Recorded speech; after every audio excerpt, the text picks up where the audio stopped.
ఆ నియోజకవర్గం టీడీపీకి కంచుకోట. అక్కడ పార్టీ తరఫున పోటీ చేసిన వ్యక్తి కూడా సంచలనమే. దాదాపు 7 సార్లు గెలిచారు. అప్పుడప్పుడు ఓడిపోయినా పక్క దిక్కులు చూడలేదు. ఒకటే బాణం, ఒకటే పార్టీలో అక్కడే కొనసాగుతున్నారు. కొంచెం మాటలోని దురుసుతనమే ఆయనకు తిప్పలు తెచ్చిపెడుతుంది.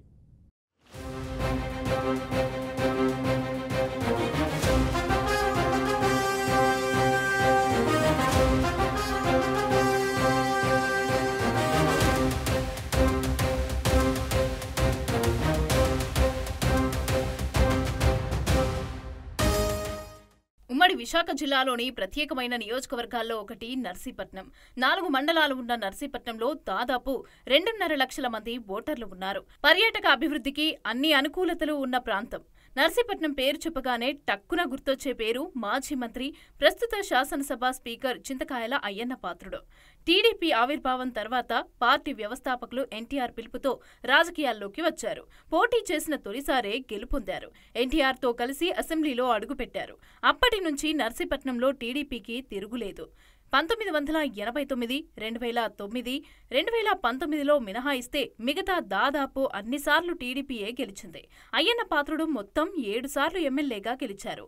పలుమార్లు మంత్రిగా కూడా పనిచేశారు. ఒకసారి అనకాపల్లి ఎంపీగాను గెలిచి సేవలనందించారు.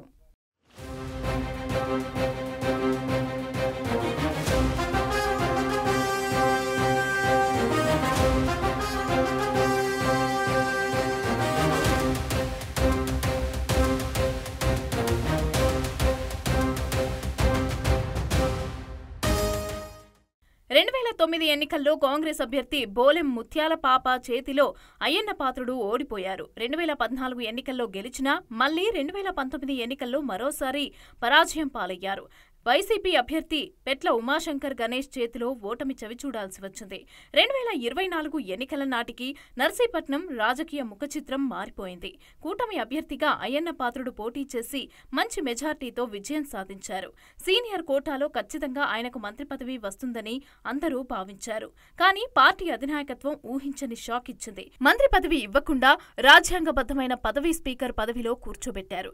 దీంతో ఆయన అభిమానులు కొంతమేరకు అసంతృప్తి వ్యక్తం చేశారు. తమ నేతను తీవ్ర ఇబ్బందులకు గురి చేసిన గత ప్రభుత్వ పెద్దలను ఆటాడుకునే ఛాన్స్ లేకుండా చేశారని అంటున్నారు. తెలుగుదేశం ప్రభుత్వం లేదా కూటమి ప్రభుత్వం వచ్చిన కాడి నుంచి ఇప్పుడు వరకు కూడా నర్సీపట్నం నియోజకవర్గాన్ని ఫస్ట్ పట్టించారు. ఎందుకంటే ఆ రోజు మా వైఎస్ఆర్ కాంగ్రెస్ పార్టీ అధికారంలో ఉన్నప్పుడు ఎన్నో సంక్షేమ కార్యక్రమాలు కానీ లేదా అభివృద్ధి కార్యక్రమాలు కానీ చేయడం జరిగింది. ఇప్పుడు ఈయన 6 నెలల్లో కూడా కూటమి 6 నెలల్లో కూడా రెవెన్యూస్ చూసుకుంటున్నారు తప్పించి ఎక్కడ కూడా అభివృద్ధి మీద కానీ లేకపోతే సంక్షేమం మీద కానీ దృష్టి పెట్టలేదు. ఉన్నతమైన శిఖరాలకు అధిరోహించిన అయ్యన్న పాత్రుడు గారు కూడా పూర్తిగా నర్సీపట్నం కాన్ఫరెన్స్ని నిర్లక్ష్యం వహించారు. ఇలా రానున్న రోజుల్లో కూడా ఇదే కంటిన్యూటీ అవుతే మాత్రానికి నర్సీపట్నం ప్రజలందరూ ఇప్పటికే ప్రత్యాతాపత పడుతున్నారు. నర్సీపట్నం నియోజకవర్గ ప్రజలందరూ కూడా అనవసరంగా మేము మోసపోయాము. ఆ రోజు చంద్రబాబు నాయుడు, కూటమి పవన్ కళ్యాణ్, అయ్యన్న పాత్రుడు గారు వీళ్ళందరూ చెప్పిన మాటలన్నీ విని కూటమి ఒకసారి ఛాన్స్ ఇద్దాం కదా చూసాము. వాళ్ళందరూ కూడా రావాల్సిన సంక్షేమ పథకాలు ఏమీ కూడా అందట్లేదు, ఇవ్వలేదు. ఇప్పుడు వచ్చి ఒక సంక్షేమ తప్పించి ఏ సంక్షేమ పథకాలు ఆగించే అభివృద్ధి అంటే ఆ రోజు మేము తీసుకొచ్చిన గ్రాంట్స్నే ఈ రోజు వాళ్ళ అభివృద్ధిగా చూపించుకుంటున్నారు. టీడీపీ పుట్టిన తరువాత నర్సీపట్నంలో ఎక్కువ కాలం గెలిచింది టీడీపీయే. ఎమ్మెల్యేగా ఎక్కువ కాలం సేవలందించింది కూడా అయ్యన్న పాత్రుడే. ఆ నియోజకవర్గంలో జరిగిన అభివృద్ధిలో అయ్యన్నదే కీలక పాత్ర అంటూ ఉంటారు ఆయన వర్గీయులు.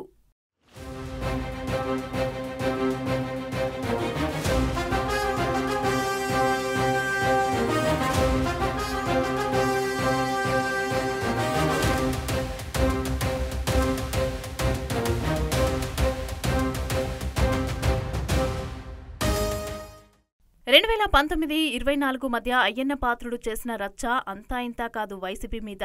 ఇక తీవ్ర స్థాయిలో ధ్వజమెత్తారు. దుర్భాషలు మాట్లాడి సంచలనంగా మారారు. వైఎస్ జగన్, రోజు, అవంతి, అంబటి రాంబాబులపైన అయ్యన్న చేసిన వ్యాఖ్యలు ఇప్పటికీ సోషల్ మీడియాలో ట్రెండింగ్లోనే ఉంటూ ఉంటాయి.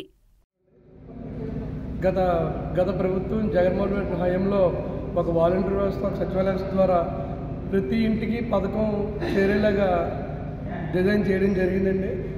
ఈ తెలుగుదేశం కూటమి ప్రభుత్వం అనేకమైన హామీలు ఇచ్చి సూపర్ 6 అని ఇచ్చి ప్రజలు దానికి నమ్మి గతంలో కన్నా ఇంకా మంచి పరిపాలన ఈ కూటమి అందిస్తారని చెప్పి వాళ్ళు నమ్మి ఈవేళ కూటమి ప్రభుత్వం గెలిపించడం జరిగింది. కానీ ఎక్కడ వాళ్ళు ఇచ్చిన హామీలు ఎక్కడ నెరవేర్చే పరిస్థితి ఈవేళ కనబడటం లేదు. ఎందుకంటే ఆ వాలంటీర్ వ్యవస్థను తీసేశారు. ఏదైతే వీళ్ళు ఇచ్చిన 6 హామీల్లో కూడా ఏ ఒక్క హామీ కూడా ఇవాళ జనాలకి చేరువయ్యే పరిస్థితి అయితే లేదు. ఏదైతే మీరు గతంలో మీరు ఎలక్షన్ ముందు ప్రతి ఇంటికి ప్రతి గడపకి వెళ్ళి మీరు ఆ పాంప్లెట్ పట్టుకొని ప్రచారం చేశారో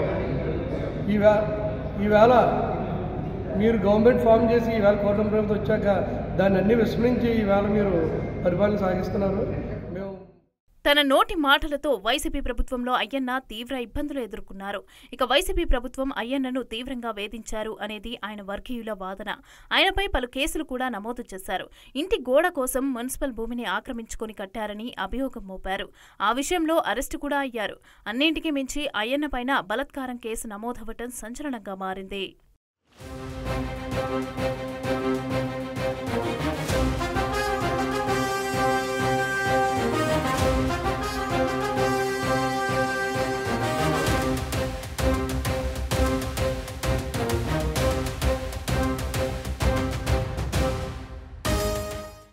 టీడీపీలో ఉన్న ఆ పార్టీ వీరాభిమానుల్లో ఖచ్చితంగా అయ్యన్న పాత్రుడు ఉంటారు. అంతగా ఆయన పార్టీని గౌరవిస్తూ ఉంటారు. పార్టీ కోసం ప్రాణమైనా ఇస్తానంటారు. ఆ రోజుల్లో ఒక బీసీ అయిన తనను పిలిచి ఎన్టీఆర్ సీట్ ఇచ్చారని, ఆ కృతజ్ఞత జీవితాంతం ఉంటుందని అయ్యన్న అంటూ ఉంటారు. అంతేకాదు చనిపోతే పార్టీ జెండాను పైన కప్పుకొని చనిపోతానని అంటూ ఉంటారు.